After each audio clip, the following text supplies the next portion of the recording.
Hello friends, आप सब कैसे हैं? आई होप कि आप सब ठीक हो गए। तो आज मैं आप सबको इस वीडियो में बताऊंगा कि जाति ऑनलाइन कैसे होता है। मान लीजिए जेंट्स का तो जाति करने में कोई दिक्कत नहीं होती है, कोई प्रॉब्लम नहीं आती है। दिक्कत वहाँ आती है जो मैरिड लेडीज़ है, उनका जाति ऑनलाइन करने में दिक्कत आता है। बार बार हम लोग फॉर्म ऑनलाइन करते हैं और बार बार रिजेक्ट हो जाता है। तो इस वीडियो में मैं आप सबको बताऊँगा कि क्या क्या डिटेल्स भरना रहता है और कैसे फॉर्म को फिलअप करना पड़ता है, ताकि हमारा जाति जो मैरिड लेडीज़ है उनका जाति रिजेक्ट ना हो। अगर आप मेरे चैनल फर्स्ट टाइम विजिट किए हैं तो प्लीज़ चैनल को सब्सक्राइब कर लीजिए और वीडियो अच्छा लगे तो प्लीज़ वीडियो को लाइक कीजिएगा। तो चलिए मैं प्रोसेस को बताता हूँ कि कैसा आप फॉर्म फिलअप करेंगे मैरिड लेडीज़ का कि जाति रिजेक्ट ना हो। तो चलिए वीडियो को स्टार्ट करते हैं। इस online.bihar.gov.in का ऑफिशियल पोर्टल पे आपको आना होगा, जिसका लिंक हमने नीचे उपलब्ध करवा दिया हुआ है। क्लिक करेंगे तो इस पोर्टल पे आ जाएंगे, या फिर आप सर्च भी कर सकते हैं। आपके पास दो ऑप्शन है। यहाँ पे आने के बाद जो भी शादीशुदा महिलाएं होती है ना, उनका जो जाति प्रमाण पत्र है वो बनाने के लिए सबसे पहले सामान्य प्रशासन विभाग के जो ऑप्शन है ना, इस पे आपको क्लिक करना होगा। यहाँ पे जाति प्रमाण पत्र का जो निर्गमन है ना, इस पे ही आपको क्लिक कर देना है।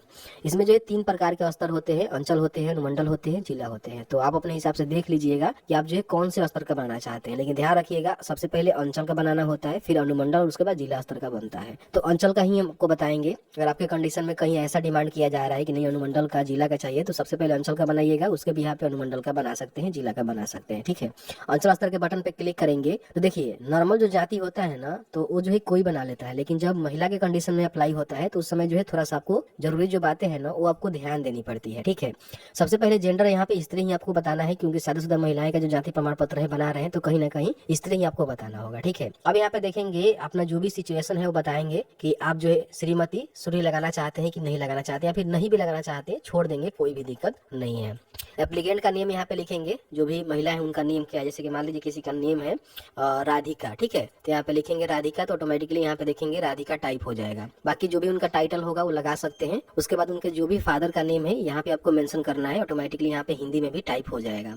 यहाँ पे जो मदर का नेम है वो भी देना जरूरी है, तो यहाँ पे मदर का नेम लिखेंगे, ऑटोमेटिकली यहाँ पे हिंदी में टाइप हो जाएगा। यहाँ पे जो हस्बैंड का नेम है ना, वो आपको मेंशन कर देना है, क्योंकि शादीशुदा महिला है तो कहीं ना कहीं हस्बैंड का नेम देना जरूरी है। तो यहाँ पे हस्बैंड का नेम लिखेंगे, और जैसे ही लिखेंगे तो यहाँ पे हिंदी में भी टाइप हो जाएगा। यहाँ पे आप लोगों को मोबाइल नंबर देना है, और यहाँ पे अपना जो भी ईमेल आईडी है उसको दर्ज करनी है। ध्यान रखिएगा, मोबाइल नंबर ईमेल आईडी इसलिए कि कभी भी आपका सर्टिफिकेट से जुड़ी कोई भी सूचना होगा आपको उपलब्ध करवा दी जाएगी। यहाँ पे देखिए स्थायी पता में क्या करना है ना, कि उनका जो अस्थाई पता उनका घर का पता होगा, मायके का पता होगा। यहीं पे जो है काफी सारे लोग गलती करते हैं, जो गलती आपको नहीं करना है। तो यहाँ पे क्या करना है कि वो स्टेट सेलेक्ट करना है जहाँ से वो है। अब मान लीजिए आपके कंडीशन में अगर कोई महिला जो उत्तर प्रदेश से है, तो फिर उसका सर्टिफिकेट जो उत्तर प्रदेश का ऑफिशियल पोर्टल से बनेगा। ध्यान रखिएगा, अगर कोई झारखंड से है तो झारखंड का ऑफिशियल जो पोर्टल होता है वहां से जिस प्रकार से बनता है वहां से आपको बनवाना होगा। अगर बिहार में ही कोई महिला है, एक डिस्ट्रिक्ट से दूसरे डिस्ट्रिक्ट में शादी उनका हुआ है, तो आप यहाँ पे बना सकते हैं इस पोर्टल के माध्यम से। लेकिन अदर स्टेट में है, नेपाली है, तो फिर नेपाल से आपको बनवाना पड़ेगा। ठीक है, क्योंकि जो भी जाति है ना, वो प्रूफ करने का जो है अधिकार उनके मायके वालों को ही होता है, क्योंकि उनका जन्म जो है वहीं पे हुआ है। किस जाति में हुआ है, कौन जाति में हुआ है, उनके कार्यालय के द्वारा ही प्रूफ किया जा सकता है। आपके कार्यालय से नहीं बनेगा। आप जहाँ पे उनका शादी हुआ है ससुराल वाले कार्यालय से बिल्कुल भी नहीं बनेगा। ठीक है, तो ध्यान रखिएगा। तो यहाँ पे बिहार ही आपको देखने को मिलेगा। फिर यहाँ पे उनका जो डिस्ट्रिक्ट है जहाँ पे उनके मायके हैं उसकी जानकारी आपको बताना होगा, क्योंकि उसी कार्यालय से सर्टिफिकेट यहाँ पे इशू किया जाएगा। फिर यहाँ पे उनका जो भी अनुमंडल है, जो भी उनका प्रखंड है, मायके वाला ही आपको डालना है, सारा जानकारी ध्यान रखिएगा। बाकी यहाँ पे उनका जो स्थानीय निकाय है, ग्राम पंचायत है, नगर निगम है, नगर परिषद है, नगर पंचायत है, जो भी है उसका सिलेक्शन यहाँ पे करेंगे। उनका वार्ड नंबर यहाँ पे लिखेंगे, अगर पता है तो लिखेंगे, नहीं तो छोड़ भी सकते हैं, कोई भी दिक्कत नहीं है।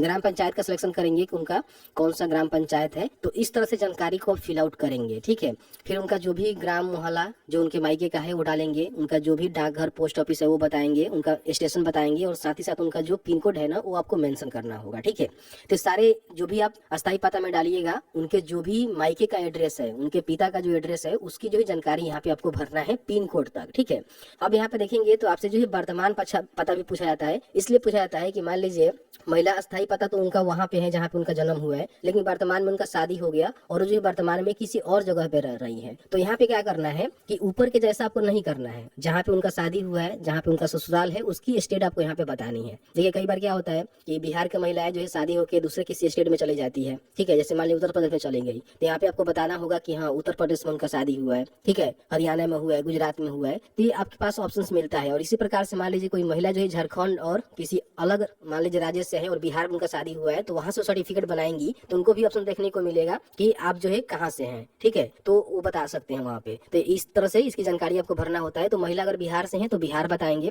अगर दूसरे किसी स्टेट से है तो दूसरे किसी स्टेट में उनका शादी हुआ है तो जरूर बता देंगे कि हाँ इस स्टेट में शादी हुआ है। मैं जिनका बना रहा हूँ उनका बिहार में ही हुआ है, डिस्ट्रिक्ट हो सकता है कि आपका अलग हो सकता है या फिर सेम भी हो सकता है, वो देख लीजिएगा, लेकिन प्रखंड पंचायत तो कहीं ना कहीं अलग होगा।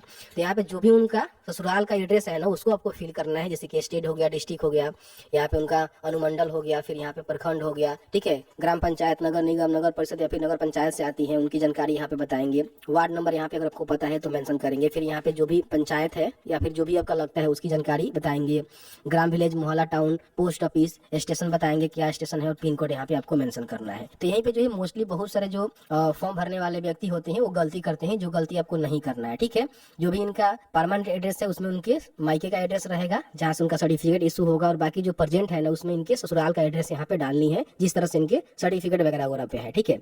यहाँ पे अगर मान लीजिए पिन कोड वगैरह डालने के बाद यहाँ पे उनका एक फोटो आपको अपलोड करना होगा। तो फोटो जो है सेल्फ अटेस्टेड होना जरूरी नहीं है, इसमें किसी प्रकार की कोई भी नॉर्मल जो फोटो होता है उसको आप यहाँ पे चूज फाइल के बटन पे क्लिक करके अपलोड कर सकते हैं, ठीक है। लेकिन हाँ निवास बनाते हैं तो उसमें जो है फोटो सेल्फ अटेस्टेड मांगा जाता है सिग्नेचर करके, तो आपको देना पड़ता है।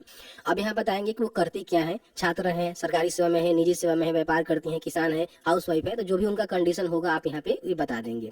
फिर यहाँ पे कैटेगरी आपको बताना होगा कि वो किस कैटेगरी से आती है। तो अत्यंत पिछड़ा वर्ग से आती है तो इसका सिलेक्शन करेंगे, पिछड़ा वर्ग से आती है तो इसका सिलेक्शन करेंगे, SC/ST से आती है तो इनका सिलेक्शन करेंगे, या फिर गैर आरक्षित का भी ऑप्शन आपको देखने को मिल रहा है, यानी कि जो गैर आरक्षित है वो भी यहाँ पे अपना जाति बनवा सकते हैं।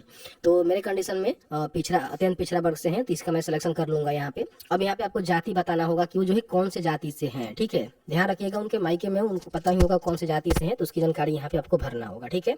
उसके बाद जाति का उपप्रकार कोई होगा तो यहाँ पे आप डाल सकते हैं, नहीं है तो छोड़ दीजिएगा, डालना मैंडेटरी नहीं होता है। तो इस तरह से जानकारी आपको फिल करना है, ठीक है।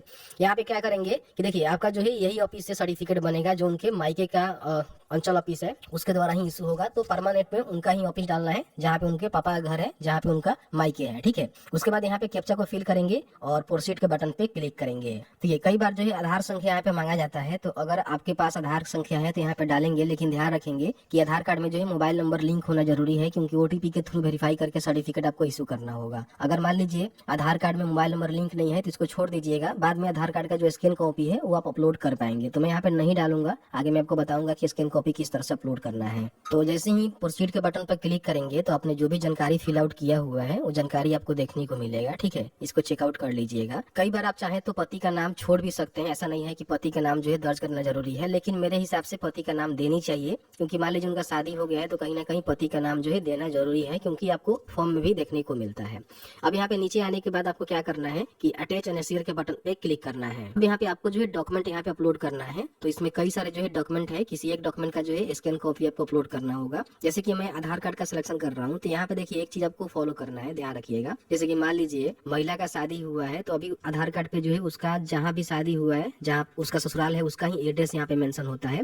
तो अगर केवल उनके ही आधार कार्ड को लगाएंगे महिला का तो ये फॉर्म रिजेक्ट हो जाएगा। इसमें करना क्या है कि जो उनके माता पिता हैं उनमें से किसी एक का, माता पिता नहीं है तो उनके कोई अभिभावक हो सकते हैं, घर में गार्जियन हो सकते हैं, उनका आधार कार्ड, ठीक है, वो मंगवा लेना है, ठीक है। और मंगवाने के बाद क्या करना है कि इनका आधार कार्ड को स्कैन करना है आगे पीछे से, और उनके जो भी पेरेंट है या फिर जो भी उनका अभिभावक है जिनका आधार कार्ड आपने मंगवाया हुआ है उनसे उनके मायके से, उसको यहाँ पे स्कैन कर लेना है, ठीक है। और एक जो है PDF ही आपको बनाकर एक ही PDF में यहाँ पे आधार कार्ड का सिलेक्शन करके चूज फाइल के बटन पर क्लिक करके अपलोड करके यहाँ पे सेव करना है। ध्यान रखिएगा उनके मायके का किसी एक आधार कार्ड होनी चाहिए, उनके माता पिता का हो सकता है, नहीं तो माता पिता नहीं है तो उस कंडीशन में जो लीगल गार्जियन है उनका आधार कार्ड और जो महिला का आधार कार्ड है दोनों को एक ही PDF में स्कैन करके अपलोड करना है, ठीक है। ये गलती मत करिएगा। तो चूज फाइल के बटन पर क्लिक करके अपलोड करेंगे, सेव एंड शेयर के बटन पे क्लिक करेंगे। आपने जो भी जानकारी फिल आउट किया हुआ है फिर से आपको प्रीव्यू में दिखाया जाएगा, जिसको आप यहाँ पे चेकआउट कर लीजिएगा। आपको लगता है किसी प्रकार की गलती है तो आप यहाँ पे कैंसिल करके दोबारा फॉर्म को भरिएगा। सही आपको लगता है तो यहाँ पे सबमिट के बटन पे क्लिक करना है। सबमिट के बटन पे क्लिक करेंगे तो आपका जो एप्लीकेशन है ना इस तरह से सबमिट हो जाता है और आपको जो है एक यहाँ पे रिसीविंग मिल जाएगा। तो फ्रेंड्स आप सबको वीडियो कैसा लगा?